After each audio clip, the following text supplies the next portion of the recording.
Hey guys, it's Clovis, and today we're going to be talking about winged beasts. Yet another archetype that's mostly vanilla monsters, but there's still stuff to talk about them, okay? And I think we're actually going to start this time with the leader abilities, so I want to mention first, Punished Eagle is your only, it's your best option, okay? It's pretty much your only option for this deck, because, well, you could choose, Skullbird or Monstrous Bird. You can't actually use Harpie Lady Sisters or Crimson Sunbird. You could even, level 5, you don't even get the level reduction, unfortunately, the level cost reduction. You'll notice only level 6s get it. So Punished Eagle, because that's a fusion, by the way, to make that fusion you need 1300 attack winged beast plus any warrior. So for example, Harpie Lady with like swordsman from a foreign land will work. But Punished Eagle, of course, because it's a fusion, you can do that strategy I bring up where you play 5 out on the field and keep it face up and skip turns. It's the fastest way to earn experience, as opposed to, only playing 3 Skullbirds or only playing 3 Monstrous Birds. If you like these, by all means, level them up, but I just think Punished Eagle is faster. And to be fair, Punished Eagle is actually pretty cool. I like it. I mean, it's the highest attack winged beast you can get. That's wind, which is important, because even though Crimson Sunbird is awesome, it's not compatible with Gust Fam, which is an equip you'll definitely be using in the, I almost called it a Harpie Lady deck, the Winged Beast deck. So let's just shut up and talk about leader ability, shall we? Level cost reduction for something same type. Unfortunately, level 6s only get 1. Most other archetypes tend to get 2 around here. I think they kind of tried to copy the format of like Machines and Dragons where level 7s and above get 2, but there's no level 7 winged beast, guys. It's a shame, but we only get 1 level cost reduction because of the way they did it. So, it's not too bad. I mean, if you consider that all your winged beasts drop by 1, that opens up some possibilities. So now you can stick all these 5-star cards in your deck, including Birdface, Crow Goblin is the strongest of them, but if you draw any of these in your first hand, you can play them straight away because they'd be 4 stars instead of 5. It's like the craziest thing in the world, but considering you do have like, 5 pretty decent, well I guess 4, because Queen Bird is not that great attack wise. If you stick like 3 copies of each of these in your deck with a bunch of equips, that's like the, the backbone of your deck essentially. You'll probably draw one of these, 1800 attack cards first turn, be able to play it if you've got that summoning level reduction, stick a few equips on it because the equips energy is pretty good, and then you can start overwhelming your opponent quickly. You can kind of rush at them as well because, I forgot to mention, of course, you have the increased movement, which is a pretty good ability. You guys probably already know, again I called them Harpie Ladies. You guys probably already know Winged Beasts have the increased movement because if you fight Mai, she has it. If you try to approach her deck leader, she'll move 2 spaces away and it's really annoying. And the other leader ability may as well not be there in my opinion. It's really nothing compared to the other 2 anyways. Weaken specific enemy type, this will reduce fish I believe, because birds are scavengers, they like to eat fish. I'm sorry, but I just love when the game does that shit. Same with the zombies weakening warriors, because like they eat brains and flesh. Like it's just so funny. I love how the game thought to do stuff like that. Harpie Lady Sisters, quickly. This is a fusion with Harpie Lady and Elegant Egotist. It's the only way to bring it out without cheating. I like to cheat so I can have this card because otherwise Harpie Ladies, there's not much support. You only have 3 Harpie Ladies and 3 Harpie's Pet Dragon, and that's like the only cards you can include in your deck that are actually, strictly Harpie cards. You have, Harpie's Feather Dust, and that card's just not as good. And of course you have the Elegant Egotist, but that's just an extender to the Harpie Lady essentially. You're basically adding that onto a Harpie Lady so that it's flip effective stronger. When you flip this up, it increases, Harpie Pet Dragon by 900 points. If it's the normal Harpie Lady you flip it up, it's only 300 points, so yeah, you definitely want to fuse that with Elegant Egotist if you're running the Harpie's Pet Dragon strategy. But that's not really a winged beast, so you don't have to include it. It's more of like a Harpie card than a winged beast support card. Crimson Sunbird is an interesting one. You can fuse a Pyro or Mavelus. It's up here. I know that's how I pronounce it every time. Mavelus. Even though this isn't fire, you can fuse this with I'm trying to remember the attack threshold. I think it's like, it might even be 1300 attack. I'm pretty sure it's like 1500 attack. I'm pretty confident it's like a bit higher than this. If you fuse Mavelus with something like Skullbird Bird, you will make the Crimson Sunbird. I believe that Pyros also work with Winged Beasts, but I can't really confirm this because I don't use this fusion that much, and the reason why is because it's fire. And that may seem like a problem, or may not seem like a problem to some people, but it is a problem to me because, as I said, you're probably going to be wanting to use 3 gust fans because literally like every other Winged Beast you're going to be using and actually sticking equips on is wind, so it just makes sense to have 3 gust fan and 3 follow wind in your deck. And in that case, you wouldn't be able to use it on Crimson Sunbird, so I'd rather just play, you know, Punished Eagle as like the main fusion. But in saying that, Crimson Sunbird is a fucking awesome looking card. I'm not going to take that away from it. It's really cool. So, Birdface, this is a interesting card. I have to bring this up because when this is face-up defense, all your winged beasts are increased by 300. I'm not the biggest fan of this effect, and I'll tell you why. So, this is 5 summoning level, right?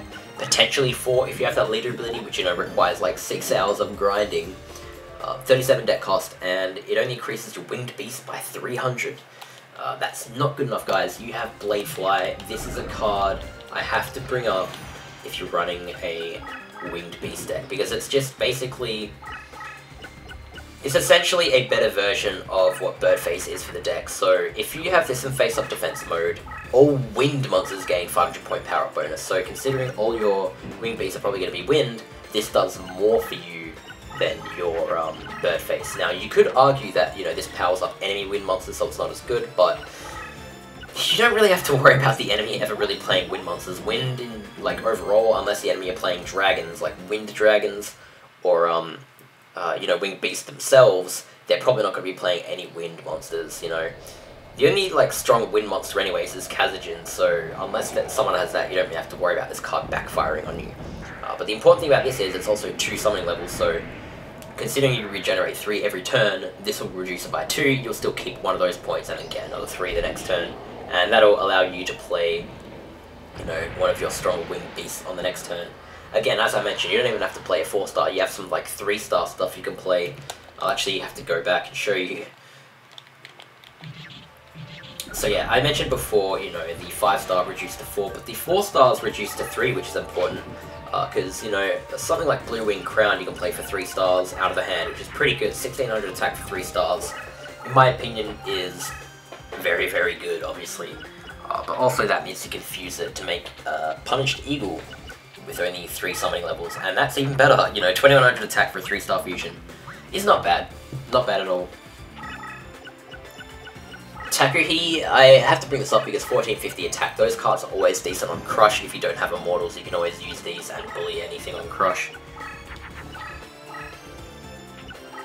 Spirit of the Books, this has a very, very cool effect that when you flip this card face up, it summons a Buku face down to your own summoning area, and Buku is a card you flip up. I'll actually, may as well go down to it here so you guys can see it. Here we go, Buku. So if you flip Spirit of the Books up, this card appears. This card is summoned face down in your summoning area, and what this does is when you flip it up, it strengthens Spirit of the Books by 700 points. So obviously the idea of that is to just play as many of them as you can and flip these up. But you can actually do that even just with playing one of them, because what you can do after that is actually play a Winged Beast on top of Buku.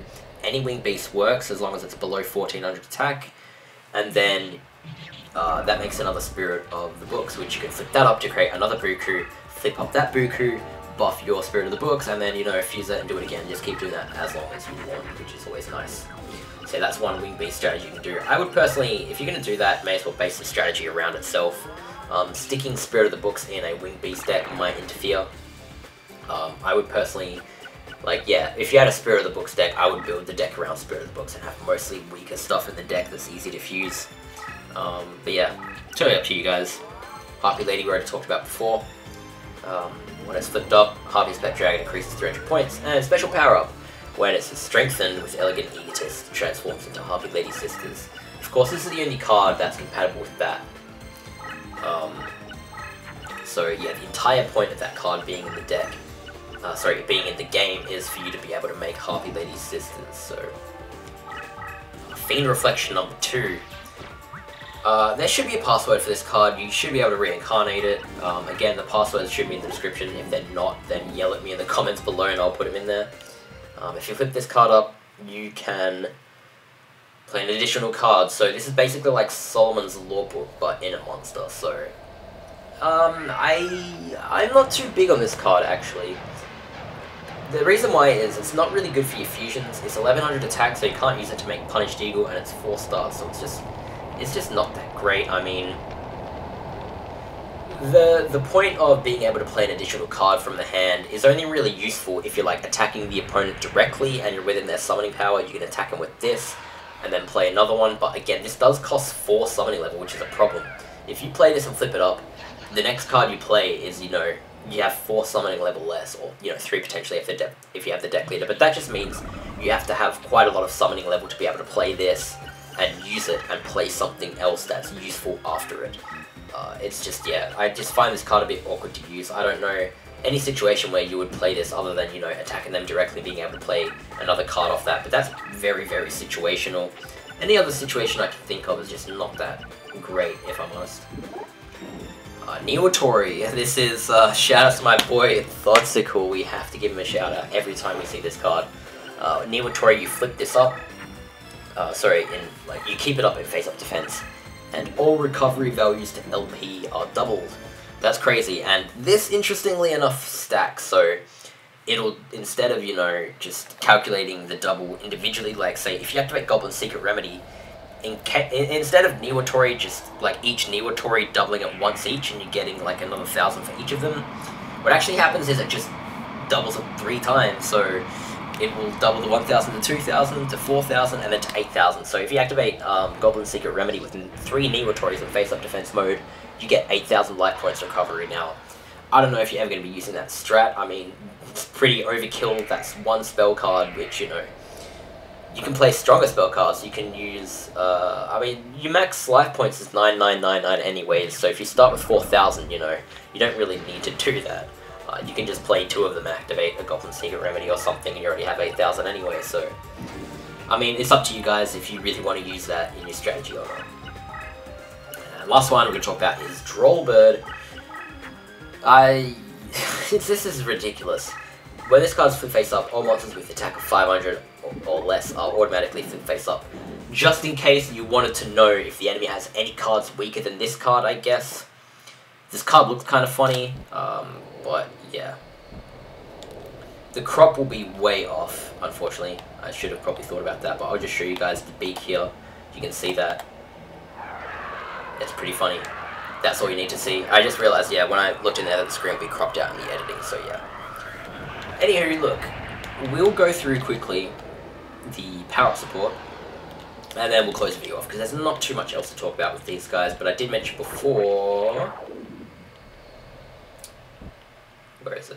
Follow Wind. This works on all your winged beasts, so obviously you're going to include 3 of these in a winged beast deck. But also Gust Fan, because this works on any wind creature. Increases the power of wind monsters by 500 points. Again, as I said, if you make sure all the cards and all fusion possibilities are wind, then this is essentially a second Follow Wind. So yeah, definitely use the Gust Fans in your deck, is all I can say. And of course, you also can use cards such as Horn of Light. I don't know how many cards this goes on, but I know it goes on Birdface, and it has to go on a couple others, surely. Surely. Otherwise, you know, you've got options like, I don't know, you can stick a Megamorph in there, I guess, if you really want. Or, you know, just play 6 of them, and then a few Blade Flies, which you'll stick 1 or 2 of them in face-up defense mode. And that'll be like a free power for everything you play, I guess. So that's always neat. And the terrain card for your guys' support is obviously Mountain. If I can find it. There we go, Mountain. So yeah, stick a few of these in your deck if you want that terrain support. Terrain support is very, very important. Your deck leader has increased movement, so you want your monster to have increased movement so you can move around with them and play stuff around them, play stuff on top of them, etc. That's just how it goes, so yeah. I hope you guys enjoyed this video and discussion on winged beasts, and I'll see you guys in the next video. Bye bye.